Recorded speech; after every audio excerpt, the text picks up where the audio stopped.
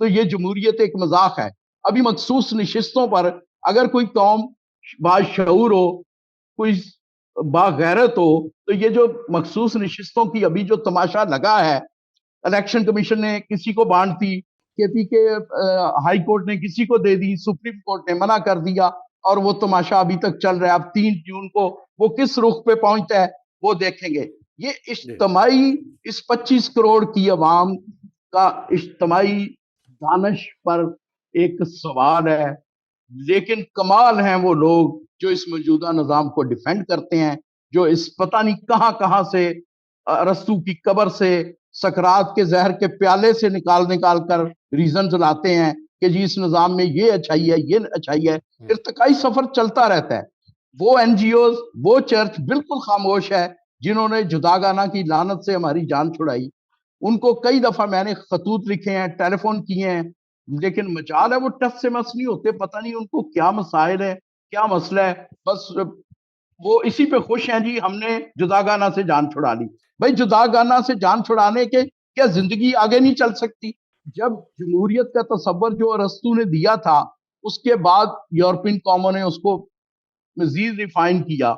ہر بندے نے, برے صغیر میں گورے نے آہستہ آہستہ ایک ارتقائی سفر, آج ہم یہاں تک پہنچے. ورنہ تو جمہوریت وہی رہ جاتی, روم والی, ارسطو والی, یا میگنا کارٹا والی رہ جاتی, یا پھر جو برے صغیر میں تھی وہی رہ جاتی. ہم آگے چل رہے ہیں تو بھائی کیوں نہیں. جب دیکھیں جداگانہ میں کچھ خوبیاں تھیں, کچھ خامیاں تھیں. موجودہ میں ایک خوبی بہت اچھی ہے کہ ہم جنرل نشست پہ الیکشن لڑ سکتے ہیں, ہم ووٹ ڈال سکتے ہیں.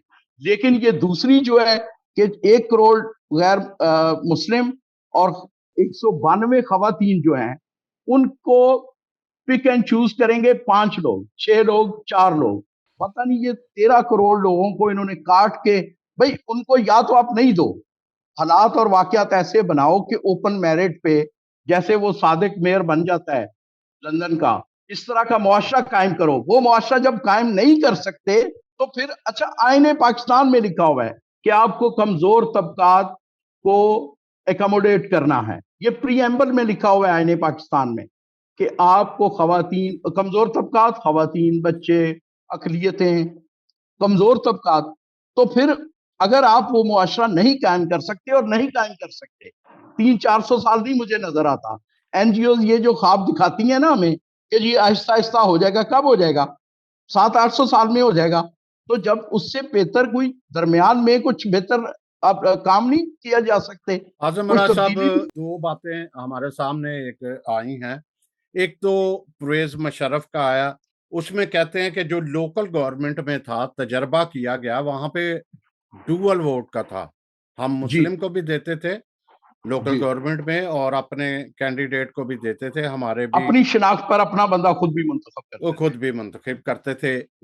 سننے میں یہ آتا ہے, کیونکہ اوپر والی تو ہمیں نہیں پتا, لیکن وہ یہ تھا کہ پرویز مشرف جو ہے یہ جرنل سیٹوں پر بھی یہ آزمانے جا رہے تھے, لیکن جو ہے وہ آگے کرنے نہیں دیا. اس طریقے سے یہ آ جاتا ہے کہ آپ کا خامی وہی ہے.